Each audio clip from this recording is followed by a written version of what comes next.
മണിപ്പൂർ കലാപവുമായി ബന്ധപ്പെട്ട മാധ്യമപ്രവർത്തകരുടെ ചോദ്യത്തിൽ പ്രകോപിതനായി കേന്ദ്ര ആഭ്യന്തരമന്ത്രി അമിത് ഷാ. ചോദിക്കാം, എന്നാൽ തർക്കിക്കേണ്ട എന്നായിരുന്നു ബീരൻ സിംഗ് മുഖ്യമന്ത്രിയായി തുടരുന്നതിനെക്കുറിച്ചുള്ള മറുപടി. പ്രധാനമന്ത്രി മണിപ്പൂർ സന്ദർശിക്കുമോ എന്ന ചോദ്യത്തിന് തീരുമാനിച്ചാൽ നിങ്ങൾ അറിയും എന്നായിരുന്നു അമിത് ഷായുടെ മറുപടി. മൂന്നാം മോദി സർക്കാരിന്റെ 100 ദിവസത്തെക്കുറിച്ച് വിശദീകരിക്കുമ്പോഴായിരുന്നു മണിപ്പൂരും വിഷയമായത്. കലാപം തുടരുന്ന സംസ്ഥാനത്ത് ബീരൻ സിംഗ് ഇനിയും മുഖ്യമന്ത്രിയായി തുടരുന്നത് എന്തുകൊണ്ടെന്ന് അമിത്ഷായോട് ചോദ്യം. ചോദ്യമുയർത്തിയ മാധ്യമപ്രവർത്തകനോട് ചോദിക്കാം, എന്നാൽ തർക്കിക്കേണ്ട എന്നായിരുന്നു കേന്ദ്ര ആഭ്യന്തരമന്ത്രിയുടെ മറുപടി. सर, चीफ मिनिस्टर अभी भी कंटिन्यू कर रहे हैं, इतना वायलेंस के बाद भी कुछ प्लान है करने का मणिपुर का चीफ मिनिस्टर.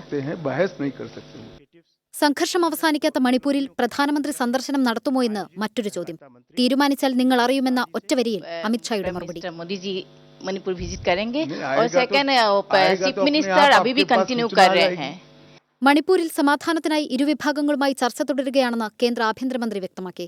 വഖഫ് ബില്ലിലും ഒരു രാജ്യം ഒരു തെരഞ്ഞെടുപ്പ് നിലപാടിൽ നിന്നും പിന്നോട്ടില്ലെന്നും അമിത്ഷാ വ്യക്തമാക്കി. 24 ഡൽഹി.